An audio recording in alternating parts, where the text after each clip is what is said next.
All right, guys, SEMA 2016 here in Las Vegas, Nevada. We're in the ESAB booth right now.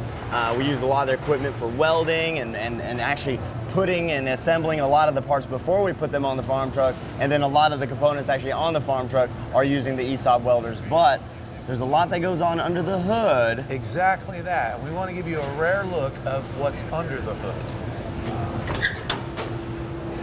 You know, this is one thing. Oh, look. Oh, it's a little farm truck under the hood. So, you know, they don't show too much of this. Let's try to simplify it. A lot of guys think that you were running the same 502 that you were running 10 years ago. Yes. And that's not the case. That's exactly right. It's a 632. It's a dart block. It's an aftermarket block. 632, a lot of people think that it came out in something. Well, it never did. It's an aftermarket race block. Yeah. And it has two Nitrous Express nitrous kits on it. And now 632, that's a to us it's a giant motor. It's unheard of. But it's actually becoming more commonplace to run that size of motor in racing, is it not? 632 is becoming the 350 Chevrolet of the industry. That's a good point. Of the racing industry. Yeah. A lot of people have a 632. It's a good place to start. There's a lot of guys on the list that run a 632. Yes. And it's not just a nitrous setup. You can set up the motor. You can run boost. Yeah, you can run turbos. Pro Charger. Yeah. The nitrous injection is right here directly into the intake of the motor. You know, a lot of guys have 4 kits, 5 kits, 6 kits. Yeah. Farm truck's a handful to drive.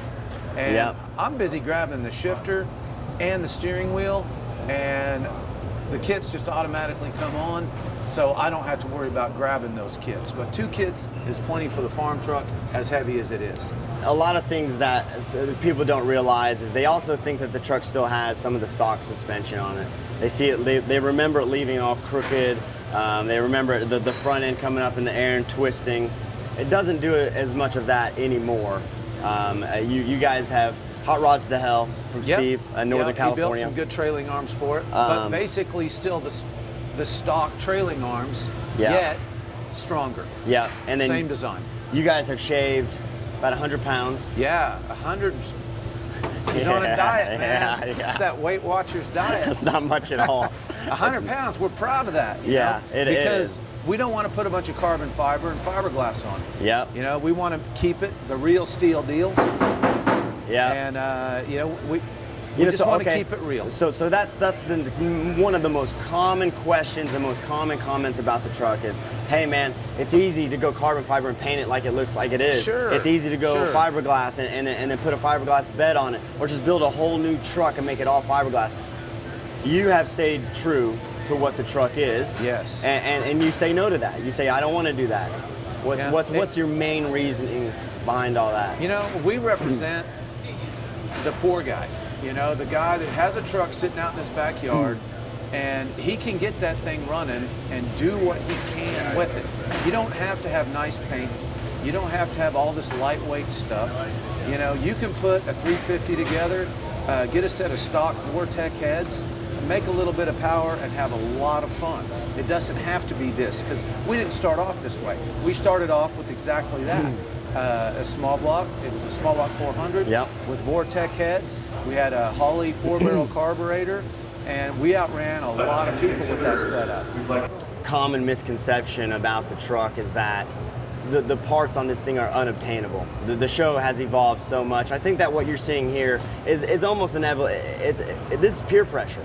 Whenever you're around a bunch of car guys and all of them are going faster and they're improving their rides, man, this is a byproduct of that. If your friend has a louder stereo, well, guess what? It's only going to be a matter of time before you yourself have the exact same stereo as him. And so this is a little bit of peer pressure when you look at this size motor inside this truck. So it's not really overkill because the truck is overkill in terms of what it is, but man, it still has a full-size radiator that you can buy from Summit and Jegs. Yes, it does. The fuel regulators you can buy from Summit and Jegs. You know, the motor itself is a nice jewel piece from Advanced Engine Machine, but that intake, you know, aside from the nitrous bungs and, you know, these heads, yeah, they have Farmtrucks, you know, CNC'd engraved into them, but you can buy them from Brodix. You know, the nitrous solenoids, you can buy them. There's 90% of what you see, the QA1s, the double adjustables, the power grid, all of it can be bought from Summit and Jegs, man. And I think that that's important for people to understand, that there's nothing really on this truck outside of hard work and talent that can be obtained. You're exactly right, Agent. That's what it took for us to get here, and we didn't give up. We just kept on doing it, you know. And I just want everyone to know that they don't have to have the latest and greatest. They don't have to have a good paint job. You can have a small block and you can build it from there. Just get something together and get out there and have fun with it. That's the most important thing. You know, it does have a full cage, but it's had a full cage for a long time. It had a full cage with the 502. It's got a cheetah shifter. Look at the steering wheel. The steering wheel's still a round circle track with the pad in the center. The gauges are, you know, they're autometer. The nitrous in the back. I mean, all the bottles. It's got updated safety equipment. It's got the luxuries of having race car stuff, but without removing the entire interior and the integrity of the C10. So it's not so far off from a barn find. I mean, we didn't patch up the problems that are actually, there are a lot of problems that go unfixed. There's door speakers that will forever never hold a speaker. Hey, that lightens up the truck. You know, we've lightened up the truck Yeah. where we can. Yeah. And it was easy just to take a 6x9 speaker out. Yeah, and every once in a while you'll find a dead animal in there. That's the only other problem. All right, so at the end of the day, it's just an old farm truck. We like to say it is what it isn't, and it will forever stay that way. That's So, exactly right. coming at you from SEMA 2016 in the ESAB booth, I'm Asian, I'm Farmtruck. and keep on trucking. All right.